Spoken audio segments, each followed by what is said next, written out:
நம்ம கடைசியாக எஸ்கியூஎல்ல கீ பார்த்தோம். So primary key, foreign key, அதுக்கப்புறம் காம்போசிட் கீ. ஸோ இந்த மாதிரி கீலாம் இன்னொரு கீயும் பார்த்துருக்கோம். ஸோ 4 கீ பார்த்துருக்கோம். ஸோ இப்போ கீக்கு அடுத்தது கன்ஸ்ட்ரைன்ஸ். ஸோ கீழே பார்த்தீங்கன்னா நம்ம காலமை பேஸ் பண்ணி நம்ம ஒரு சில டேட்டாவை ஒரு சில காலமில் நம்ம யூனிக்காவோ இல்லை நல் வேல்யூ இல்லாமையும் நம்மளால் க்ரியேட் பண்ண முடிஞ்சுது. ஓகேவா? ஸோ இப்போ கன்ஸ்ட்ரைனில் என்ன பண்ண போகிறோம் அப்படின்னு பார்த்தீங்கன்னா நம்ம ரூல்ஸை அப்ளை பண்ண போகிறோம். ஸோ இங்கே சர்டன் ரூல்ஸ் இருக்கும். ஸோ அதில் வந்து இப்போது ஒரு குறிப்பிட்ட காலமில் அந்த காலமில் உள்ள டேட்டா ஒரு குறிப்பிட்ட க்ரைட்டீரியாவை ஃபாலோ பண்ணணும். இப்போ எக்ஸாம்பிளுக்கு பார்த்தீங்கன்னா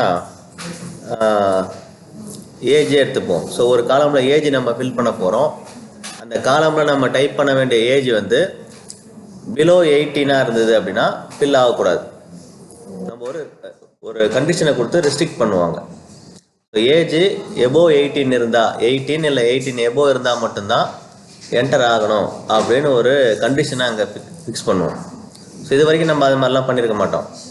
ஸோ ஒன்று யூனிக்காக மெயின்டைன் பண்ணியிருப்போம், நல்லா இருக்கக்கூடாதுன்னு மெயின்டைன் பண்ணியிருப்போம், அதுக்கப்புறம் ஃபாரின் கீ யூஸ் பண்ணியிருப்போம். ஸோ இப்படி தான் நாங்கள் பண்ணியிருக்கோம். ஸோ இப்போ நம்ம என்ன பண்ண போகிறோம்னா ஒரு கண்டிஷனை ஒன்று ஃபிக்ஸ் பண்ணிவிட்டு அந்த கண்டிஷனை ஃபாலோ பண்ண வைக்கணும் ஒரு குறிப்பிட்ட காலமாக. ஓகேவா? ஸோ அதுக்கேற்ற மாதிரி நம்ம டேட்டாவை ரெஸ்ட்ரிக்ட் பண்ணணும். ஸோ தேவையில்லாத டேட்டா நம்ம ஃபிக்ஸ் பண்ணுற காலமில் இருக்கக்கூடாது. தேவைப்படுற டேட்டா மட்டும்தான் இருக்கணும். நம்ம தெரியாமல் அந்த டேட்டாவை இன்சர்ட் பண்ண ட்ரை பண்ணால் கூட இன்சர்ட் ஆகக்கூடாது. ஜஸ்ட் ஒரு எக்ஸாம்பிள். ஸோ இது மாதிரி நம்ம ஒவ்வொரு காலம்லேயும் நம்ம இந்த கன்ஸ்ட்ரைண்ட்டை யூஸ் பண்ணி ரூல்ஸ் அண்ட் ரெகுலேஷன் நம்ம இங்கே ஃபிக்ஸ் பண்ணிவிடுவோம், இப்படி தான் இருக்கணும் அப்படின்ட்டு. ஸோ அதுக்கேற்ற மாதிரி தான் அங்கே இன்புட்டே நம்ம கொடுக்க முடியும். ஓகேவா? ஸோ கன்ஸ்ட்ரைண்ட் யூஸ் பண்ணுறதுனால நமக்கு என்ன அந்த காலமில் மெயின்டைன் ஆகும்னு பார்த்தீங்கன்னா அக்யூரசி. ஸோ சரியான டேட்டா அங்கே ஸ்டோர் ஆகும்.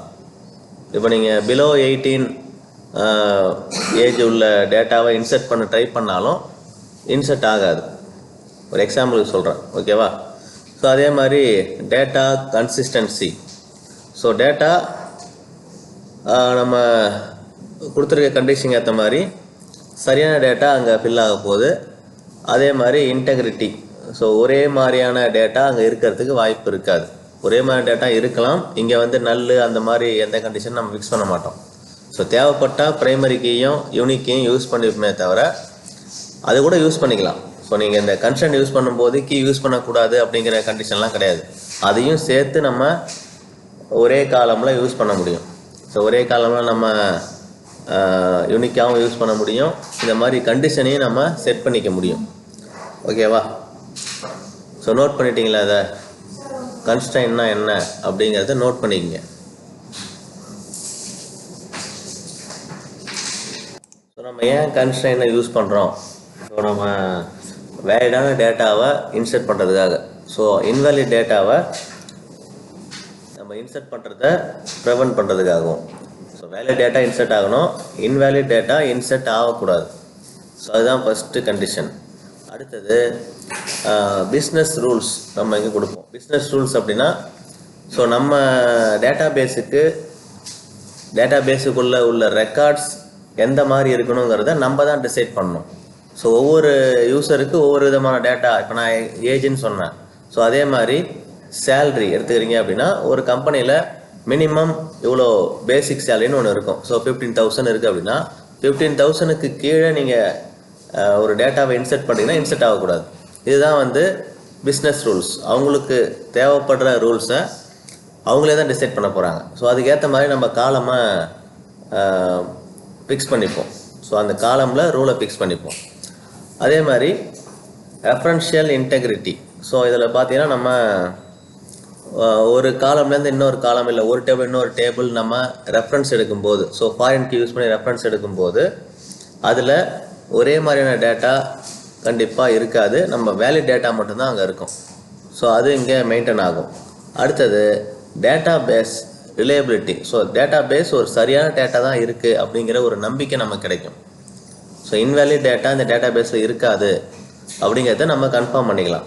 ஸோ நம்ம இந்த கன்ஸ்ட்ரைன்ஸ்லாம் யூஸ் பண்ணும்போது ஓகேவா. கன்ஸ்ட்ரைனில் ஒரு 3-4 டைப் இருக்குது. இப்போ நம்ம யூஸ் பண்ண போகிறது செக் கன்ஸ்ட்ரைன். இன்னும் வந்து அடுத்தது ஐடென்டிட்டி. ஸோ இந்த மாதிரி மற்ற கன்ஸ்ட்ரைன் இருக்குது. எக்ஸாம்பிளுக்கு ஒரு கன்ஸ்ட்ரைனை மட்டும் வச்சு சொல்லியிருக்கேன்.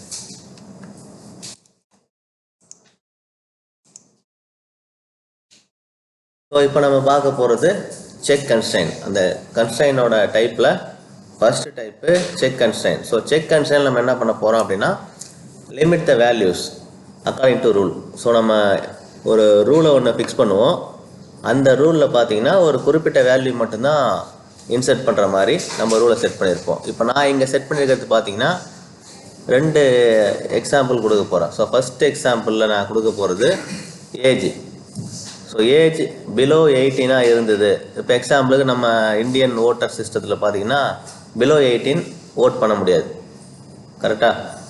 ஸோ 18 ப்ளஸ்ஸாக இருந்தால் மட்டும்தான் நம்ம ஓட் பண்ண முடியும். ஸோ இப்போது அந்த மாதிரி நம்ம டேட்டா எடுக்கும்போது இப்போ நமக்கு பிலோ 18 டேட்டா நம்ம டேட்டா பேஸ்க்குள்ளே இருக்கக்கூடாது அப்படின்னு நம்ம ஃபிக்ஸ் பண்ணோம்னா அந்த குறிப்பிட்ட காலம் ஏஜுங்கிற காலமில் நம்ம ஒரு கண்டிஷனை செட் பண்ணுவோம்.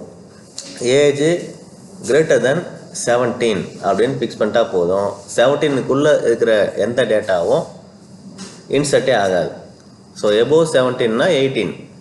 ஸோ 18 ப்ளஸ் உள்ள டேட்டா மட்டும்தான் இன்சர்ட் ஆகும். ஸோ அதுதான் சொல்லுவோம் லிமிட் த வேல்யூஸ். எந்த வேல்யூ நம்ம அங்கே என்டர் பண்ணுமோ அந்த வேல்யூக்கான ஒரு கண்டிஷன். ஸோ கண்டிஷன் ட்ரூவாக இருந்தால் டேட்டா அலோவ் பண்ணும். கண்டிஷன் ஃபால்ஸாக இருந்தால் டேட்டாவை ரிஜெக்ட் பண்ணும், இன்சர்ட் ஆகாது. ஸோ இதுதான் இங்கே செக் கன்ஸ்ட்ரைனில் நடக்க போகுது. ஓகேவா. 2 கண்டிஷன் தான் இருக்குது. ஒன்று ட்ரூ ஆர் ஃபால்ஸ். நம்ம கொடுத்துருக்கிற அந்த வேல்யூஸ் அதுக்கான கண்டிஷன். ஸோ கண்டிஷன் நம்ம லெஸ் தேன் கிரேட்டர் தேன் இந்த மாதிரி less than or equal to greater than or equal to. So இந்த மாதிரி தான் நம்ம கண்டிஷனை இங்கே செட் பண்ணுவோம். ஓகேவா. ஸோ ஒவ்வொரு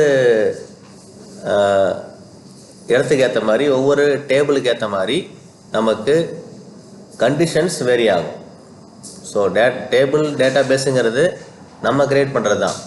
ஸோ நமக்கு என்ன தேவையோ அதுக்கேற்ற மாதிரி நம்ம வேல்யூஸை வேலிட் டேட்டாவை இன்சர்ட் பண்ணிக்க போகிறோம். ஓகேவா. நோட் பண்ணியாச்சா? ஸோ எதுக்கு செக் கன்ஸ்ட்ரைன் யூஸ் பண்ணுறோம் அப்படின்னு பார்த்தீங்கன்னா வேலிட் டேட்டாவை வேலிடேட் பண்ணுறதுக்கு. ஸோ சரியான டேட்டா அங்கே அந்த குறிப்பிட்ட காலமில் இன்சர்ட் ஆகிறதுக்காக. ரெண்டாவது பிஸ்னஸ் ரூல். நமக்கு என்ன மாதிரியான டேபிள் கிரியேட் பண்ணுறோம், அதில் என்ன மாதிரியான ரூல் அப்ளை பண்ண போகிறோங்கிறது ஒவ்வொரு இண்டிவிஜுவலுக்கு மாறும். ஸோ எல்லாருக்கும் ஒரே மாதிரியான ரூல் அப்ளை பண்ண முடியாது. ஒவ்வொரு கம்பெனி ஒவ்வொரு பிஸ்னஸுக்கு ஏற்ற மாதிரி ரூல்ஸ் வந்து வேரி ஆகும். அடுத்தது இன்வாலிட் வேல்யூஸ் கண்டிப்பாக அந்த குறிப்பிட்ட காலமில் இருக்காது அப்படிங்கிறத நம்ம என்ஷூர் பண்ணிக்கலாம். ஸோ கன்ஃபார்ம் பண்ணிக்க முடியும். அதே மாதிரி டேட்டா இன்டெகிரிட்டி. ஸோ ஒவ்வொரு காலம்லேயும் ஒவ்வொரு ரெக்கார்ட்லேயும் ஒரே மாதிரியான டேட்டா, அதாவது நம்ம கண்டிஷன் செட் பண்ணியிருக்க டேட்டா தான் அங்கே அலோவ் பண்ண போகுது. ஸோ அதனால் டேட்டா இன்டெகிரிட்டி அங்கே மெயின்டைன் ஆகும். இது காமனாக எல்லா கன்ஸ்ட்ரைண்ட்டுக்குமே இந்த கண்டிஷன் தான் நம்ம ஃபாலோ பண்ண போகிறோம். ஸோ இந்த ப்ரொசீஜர் தான் ஃபாலோ பண்ண போகிறோம். இதுதான் அங்கே நடக்க போகுது. இப்போ செக் கன்ஸ்ட்ரைன்லையும் சேம் அதே தான் நம்ம மெயின்டைன் பண்ண போகிறோம். இப்போ நம்ம இந்த எக்ஸசைஸை டைப் பண்ணி அவுட்புட்டை பார்த்துடலாம். நான் ஆல்ரெடி டைப் பண்ணி வச்சுருக்கேன். நீங்கள் இதை டைப் பண்ணுங்கள். நான் முதல்ல இதை எக்ஸிக்யூட் பண்ணி காட்டிடுறேன். நீங்கள் அடுத்தது ட்ரை பண்ணுங்கள். ஓகேவா. ஸோ இப்போ நான் என்ன பண்ணுறேன், ஒரு டேபிள் ஒன்று க்ரியேட் பண்ணுறேன். ஸோ டேபிள் க்ரியேட் பண்ணுறதுக்கு முன்னாடி ஒரு டேட்டா பேஸ் க்ரியேட் பண்ணிக்கலாம்.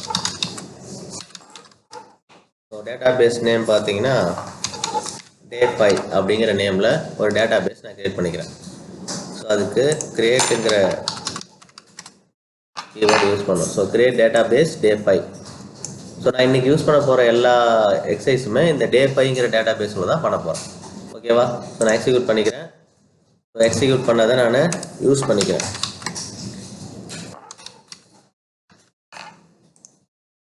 ஓகேவா. ஸோ நான் யூஸ் பண்ணியாச்சு. ஸோ கரண்ட் டேட்டா பேஸாக இந்த day5ங்கிறத நான் ஃபிக்ஸ் பண்ணிட்டேன்.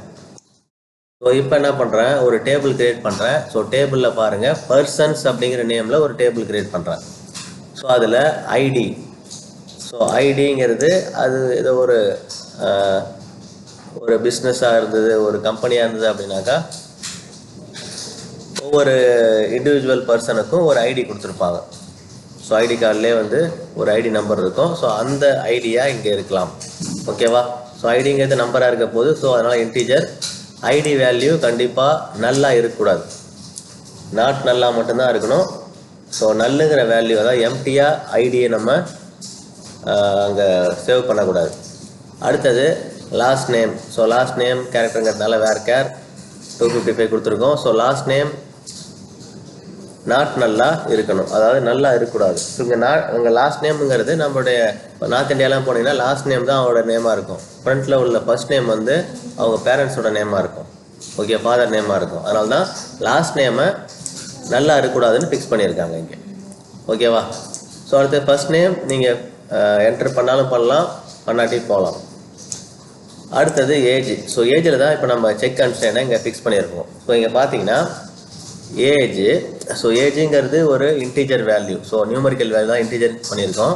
இங்கே செக் கன்ஸ்டன்ட்டுக்கான கண்டிஷனை இங்கே ஃபிக்ஸ் பண்ணியிருக்கோம். ஸோ என்ன கண்டிஷன்னா age greater than or equal to 18. 18 இருக்கலாம், 18க்கு மேலே இருக்கலாம். ஸோ அப்படி இருந்தால் மட்டும்தான் ஏஜில் ஒரு வேல்யூ இன்சர்ட்டே ஆகணும்.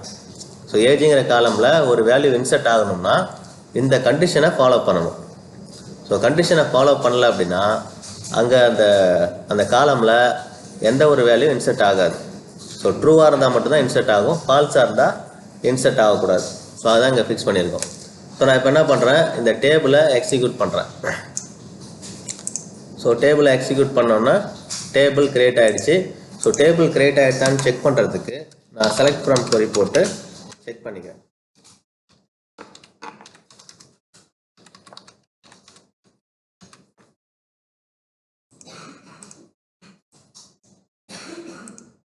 ஸோ இங்கே டேபிளும் கிரியேட் ஆகிருக்கு. ஸோ நான் இப்போ என்ன பண்ணிக்கிறேன், ஒரு வேல்யூவை இன்சர்ட் பண்ணுறேன். ஸோ இப்போ இங்கே வேல்யூ இன்சர்ட் பண்ணும்போது நீங்கள் செக் பண்ணிக்கலாம். ஸோ ஐடி இருக்குது, ஃபர்ஸ்ட் நேம் லாஸ்ட் நேம் இருக்குது, அதில் ஏஜ் பார்த்தீங்கன்னா 17. ஸோ 17ங்கிற ஏஜ் இன்சர்ட் ஆகுமா? ஆகக்கூடாது. ஏன்னா நம்ம செக்கில் என்ன கொடுத்துருக்கோம் அப்படின்னா age greater than or equal to 18. So minimum 18ங்கிற ஏஜ் இருந்தால் மட்டும்தான் இன்சர்ட் ஆகணும். ஸோ இப்போ என்ன வரும், இப்போ இதுக்கு அவுட்புட்டு. ஸோ இங்கே insert statement conflicted with check constraint. நம்ம கொடுத்துருக்க கன்ஸ்ட்ரைனை இது ஃபாலோ பண்ணலை, ஏஜுங்கிற இந்த காலம் ஃபாலோ பண்ணலைங்கிறதுக்காக இங்கே இன்சர்ட் ஆகாதுன்னு நமக்கு எரர் மெசேஜ் வந்துடுச்சு. ஸோ இப்போ அடுத்த டேட்டா. ஸோ நம்ம அடுத்த டேட்டாவில் பார்த்தீங்கன்னா ஏஜ் 35. ஸோ 35 இன்சர்ட் ஆகலாம். ஓகேவா? ஸோ அதையும் எக்ஸிக்யூட் பண்ணுறேன். ஸோ இப்போ அது எக்ஸிக்யூட் ஆகிடுச்சு. ஸோ இப்போ நான் டேபிளில் எத்தனை வேல்யூ இன்சர்ட் ஆகிருக்குன்னு செக் பண்ணிக்கிறேன். ஸோ செக் பண்ணும்போது எனக்கு ஒரே ஒரு வேல்யூ மட்டும்தான் இன்சர்ட் ஆகிருக்கும். ஸோ இதுவே நான் ஒரு 18ல் ஒரு ஏஜை இன்சர்ட் பண்ணி பார்க்குறேன். ஏன்னா நமக்கு 18 அண்ட் எபோவ் தான் சப்போர்ட் பண்ணோம், அதாவது இன்சர்ட் ஆகும்னு சொல்லியிருக்கு. நம்ம கண்டிஷன் செக் பண்ணியிருக்கோம். ஸோ இப்போ நான் வந்து இன்னொரு வேல்யூவை இன்சர்ட் பண்ணி பார்க்குறேன்.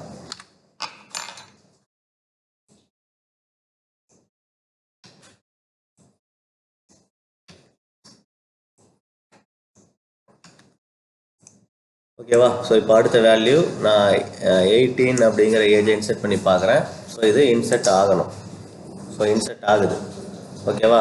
ஏன்னா நம்ம கண்டிஷன் படி 18 இருக்கலாம், 18க்கு மேலே இருந்தால் இன்சர்ட் ஆகிடும்.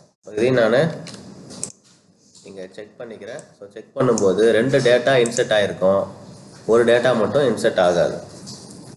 ஓகேவா? ஸோ இதை ட்ரை பண்ணி பாருங்கள், அவுட்புட் வருதா அப்படின்னு. கண்டிப்பாக அவுட்புட் வரும்.